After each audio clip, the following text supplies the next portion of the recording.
joining us. Will, if you could just open it up with a quick statement, you can recap the game, and then we'll have questions for you. Yeah, so that was a classic grinded out SEC game.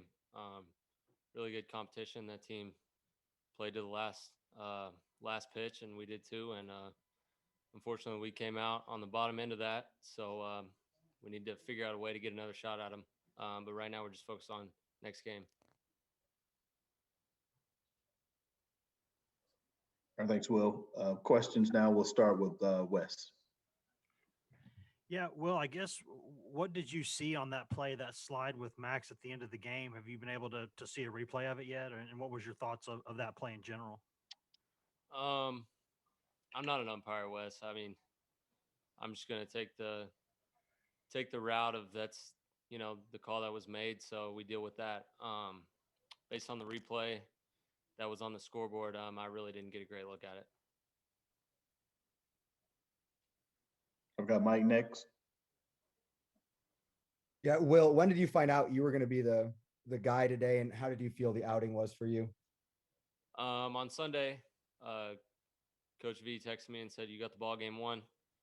And anytime I get a chance to go out there, I'm going to give it my best bolt and never going to turn that opportunity down. So had a couple days to prepare for it. I thought it went well overall. Gave us a chance to win. Wes, you're next.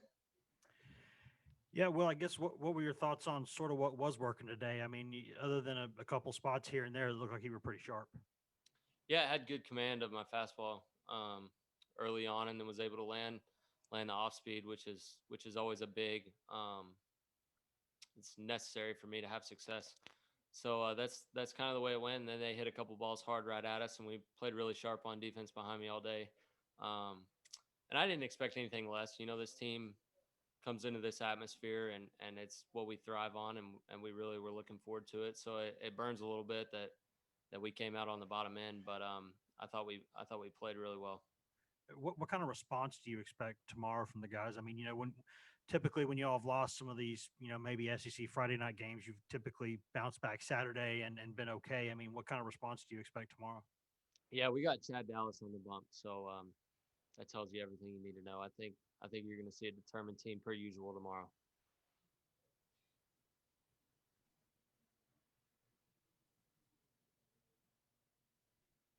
We've got Ben next.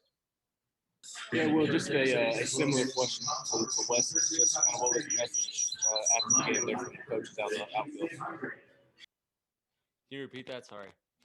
Sorry, it's real loud in the stadium and they won't turn on the music. Just what was the message from the coaches after the game out in the outfield as y'all have a quick turnaround overnight? Yeah, Let's see actually what was the messages from the coaches. that's how you have to approach it while you're playing, and then when the last pitch is thrown, then you immediately got to flush whatever happened. If you win, you can't sleep on a win, and if you lose, then you got to be that much more ready for the next one tomorrow. Got Wes next. Yeah, when you think about a guy like Connor, he's got that busted hand and he's still out there playing. I think he had a bloody nose during the game, which you don't see very often. And he's still out there kind of getting big hits and making plays. What are your thoughts on everything you've seen from him? Yeah, he kind of embodies the culture, right? He's a warrior, and I know he doesn't feel good out there, and it affects every throw he makes, and every swing he takes. But he's battling out there, and he's putting together good ABs and being a grinder behind the plate as always. We've got Ryan next. It's not a ton of NCAA experience on this team or postseason experience on this team. Is there any positive from kind of seeing a bunch of craziness thrown at y'all in y'all's first postseason game of this year?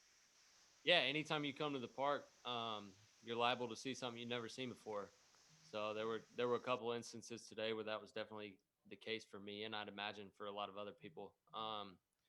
But kind of getting that first taste for a lot of guys, and it was my first time pitching in the SEC tournament, so it was a really good experience overall. And from here on, we're just trying to fight and stay in this thing. So kind of got that one out of the way, and looking forward to tomorrow. Hey, Will, we appreciate your time. Thank you. Thanks, guys.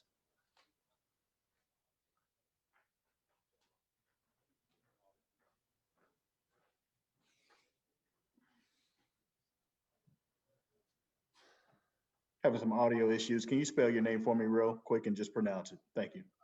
Luc. That's Luke. And then Perfect. Lipsius, Lipcius. All right, thank you, Luke. If you could just open it up with a statement, recap the game, and then we'll have questions for you. Yeah, I thought we played really well. I thought Alabama went ready to play too. I thought we swung it really well. I thought we played defense well. So it wasn't a bad game by no means. We just fell up short. And I do like how we played and how we didn't really let all the emotions of the tournament really get to us. Thank you, Luke. We'll open up with Ben now. Luke, just what was your perspective on the hitting performance today? I guess it seemed from up here that y'all were hitting balls hard just right at people. How frustrating was that?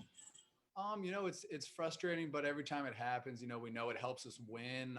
Getting those hard contacts is a huge part in our game, and we know that we're just stacking those up for them to fall later. So hopefully we come out, keep swinging it like we have, and they'll just fall later in the tournament. We'll go with Mike Wilson. Yeah, Luke, what was your vantage point of that play in the ninth? And have you ever seen a call like that one in your baseball career? Yeah, I don't think I've seen one like that when it matters so much, but there's nothing really much we can do. The umpire made the call, and it affected us, but we're just going to bounce back from it and go out and get him tomorrow. We've got Wes up next.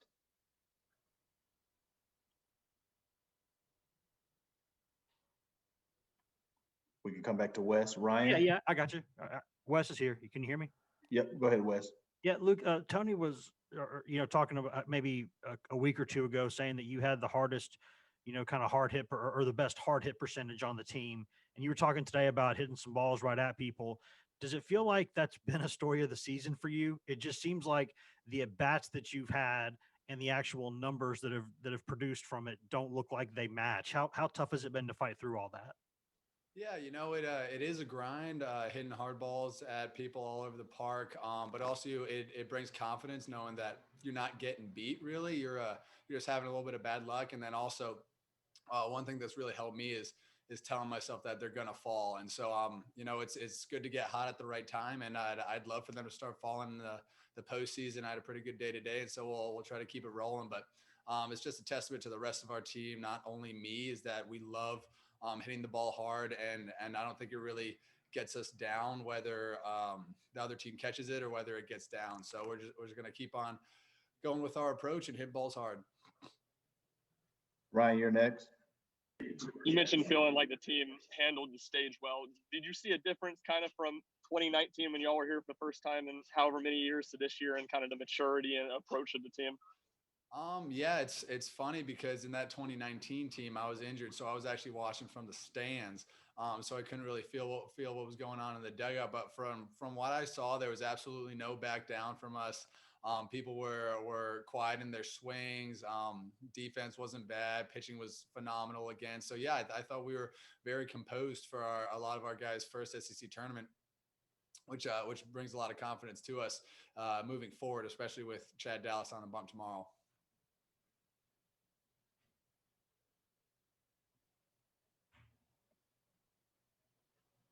Any more questions for Luke? I have one. If Go right good. ahead. You're good. Jacob McNary seemed to keeping you off balance the first couple of times through the order. Just what was he doing well? I think he was spotting his fastball well. He was mixing in his off speed pretty well.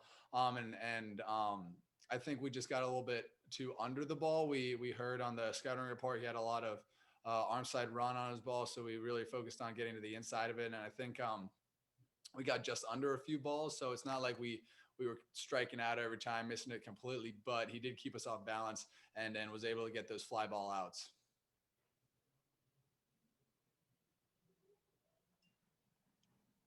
Hey, Wes, do you have a question or we're good? Yes, I Go do. ahead. Go ahead, Wes. Luke, y'all have had a couple games this year where you've maybe dropped that Friday night game in an SEC series, and in all those cases, y'all have bounced back Saturday and played better. Do you expect that same sort of mindset tomorrow? I know it's an early game, but it's, a big game against two highly ranked opponents. I mean, you think y'all will be able to bounce back? 100%. I have full confidence that that will come out tomorrow, really ready to play, focused on one thing, and that's getting the win.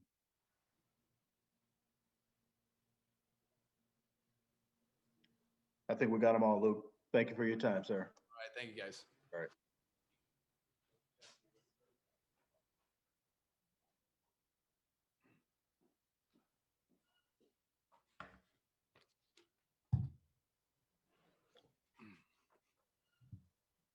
Hey, Coach, can you hear us okay?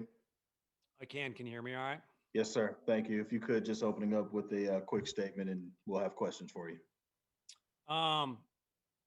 Blood and guts game, literally. I mean, our catcher's a nosebleed, I think, from a foul tip, but it was a blood and guts game, and it came with some, stoppages in play and interesting things like that. But I think if you paid for your ticket, I'm not sure what the price is, but I think the Alabama fans, and unfortunately, we seem to be racking up Tennessee fans, got their money's worth. Ready for whatever you got. Thanks, Coach. We'll start with Trey. All right, Tony, can you walk us through the bottom of the ninth inning? I also saw when everybody was running to the outfield, you ran straight to the umpire, knowing that you saw the call on the field. What was that explanation like from them? And then also, you were also talking about did one of the second baseman get hit in the lower region? Is something you were asking the umpires as well? Yeah, I mean, I asked him if he said he hit him in the nuts. So I was trying to get clarification. So I guess I was either a little too demonstrative with my body language, or you're a really good lip reader. Maybe that was disrespectful in the fashion that I asked, but obviously there was a lot of energy in the park at that point. But that's all I got on that deal. I mean, kind of with my opening statement, I don't have really clear thoughts about the game other than it's about the ball players, man. Guys out there playing ball, and certainly don't want to discredit anything, Lee did. He's one of many examples. You might see another closer on the field here in a second. Fergie's this type of guy. Not a lot of credit or shine in high school, but if you're a good kid and you're a hard worker and you compete like those guys do, good things seem to happen. And, those were the guys that were out on the field. Both teams kind of committed to their closer. And again, credit to their guy, but I'll live and die with our guy, Sean Hunley, any day of the week and twice on Sunday.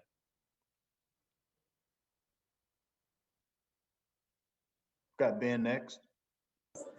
Tony, what did you see at the plate today? It seemed like you all were hitting a lot of hard balls just kind of right at people. Was that frustrating, and what was your perspective on that? It's frustrating internally, but when the stakes are high, I guess stakes are high. You talk about poker. I mean, you can't show your hand. I think both teams had some well-struck balls today. I don't know if we had more or not, just locking in on our guys. I think at times the at-bats were really good and they didn't get rewarded. But that's the nature of the beast. And it also kind of comes with the territory of playing here. A lot of times the park will play big. But for the most part, I was just, pleased with the preparation. The game before us got cut short, so we literally rolled right off the bus and onto the field. But the guys were ready. Will Heflin continues to be a leader on this team in a lot of different ways. And then again, I think right out of the chute, especially with Fergie's at bat, the guys are ready to play ball. And to me, that's what it's all about is ball players on the field.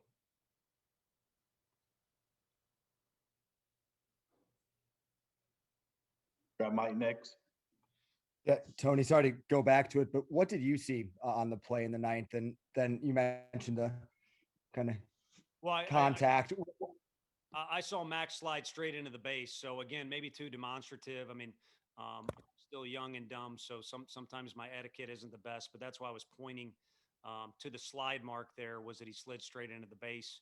And then I had the replay. I just checked the replay one time to see what my opinion was. And, I didn't ask Fergie what was going on. If he's protecting his face or whatever.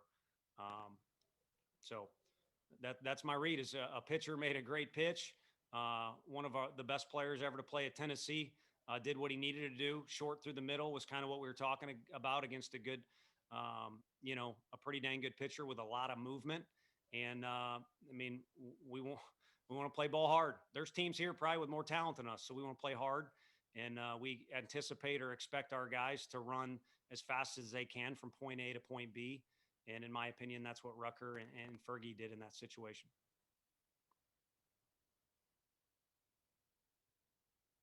Got Ryan next. There's not a ton of postseason experience on this team. Is it there's some positive and kind of seeing a bunch of craziness happen in that ninth inning? Absolutely. Emotions are going to run high this weekend, next weekend. They certainly ran high in the SEC. That's the benefit is you get thrown into a fire every weekend and you got to do it 10 times. So you get as much practice as anybody in the country at learning to control adrenaline, learning to control emotions, and then just kind of feeling your way through stuff. And kudos to a kid like Christian Scott.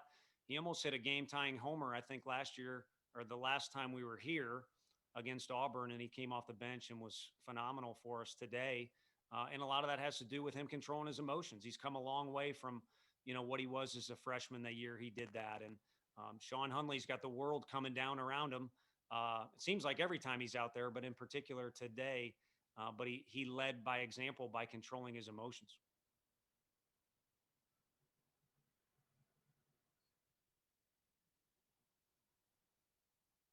Wes, did you have another question? Yes, I did.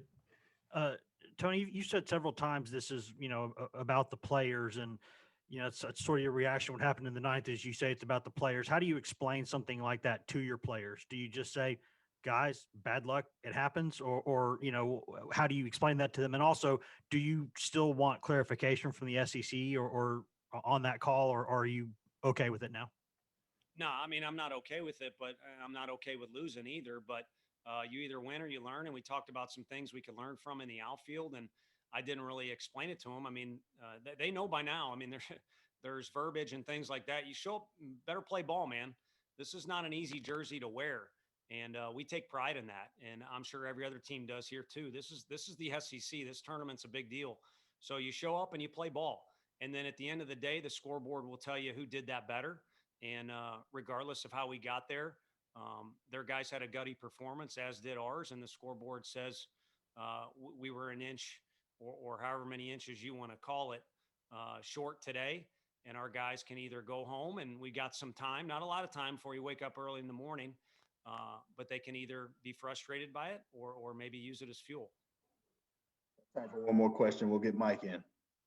Yeah, Tony, with Will, what led to the decision to establish the rotation this way with Will, then Chad, and is that a reflection kind of setting things up for next week as well, potentially? I love him. He's he's earned everybody's respect around here as a starter, as a person. The Tennessee Vols are here for the first time in a long time. I mean, we barely even caught our breath last trip here, and we had to go home. So he's been here. He's done it. He's one of the big reasons why we're in this position. And then because he was so efficient, I mean, that's maybe an emotional answer, but if there's any to it, we were fortunate that Will was, efficient with his pitch count against South Carolina. We decided to go with Sewell just like we did today to try and get us out of a jam at South Carolina, but he only ended up with 60 pitches. So we benefit greatly from the way he threw today in a lot of different ways. And in one way is Chad and Blade can still kind of stay on task with their routine. And Will Heflin, since we've gotten the job, has kind of always been the guy, just tell me when you want me to throw the ball and I'll do it. And he walked by me in the hall and said he'll be ready to go on Friday. I didn't even see his pitch counter. I don't remember it, but I appreciate that thought, but I don't know if it'll be Friday for Will again. We'll see. Coach, I'm sorry. Can you give me one more? Trey Wallace, please. Hey, Tony, Christian Scott, having him come in there in the ninth inning, get a single. What does that say about him, his fourth SEC at bat, and the confidence that you have in him? He's one of many guys, and it's a back and forth chess match in your head. I mean, to be fair to those guys, I think most coaches would agree with me. This time in the year, again, I've said it before, you got to let your guys play. Post a lineup that the guys are used to and play ball, and you kind of dance with your date that you brought to the whole deal or whatever kind of, quirky phrase you can throw out there. But we've shown it to you, at least the local guys that have followed our team. we've done some things where we've given guys great responsibility, and it's because they've earned it. I think there's a lot of trust up and down the dugout. I mean, Jackson Greer catching for us. I could list off all the guys, but part of it's a COVID year and everyone's roster's a little deeper. But he's one of many guys that we would trust with the season on the line. And, this was that type of deal. This is the postseason. So that was that type of deal. And he handled it in excellent fashion. I hope the other guys on the bench saw how much his presence affected his performance. And obviously, he'll be ready to go again the next time we call his name. Hey, Coach, thanks for your time. Appreciate you all. Have a good one. Thank you.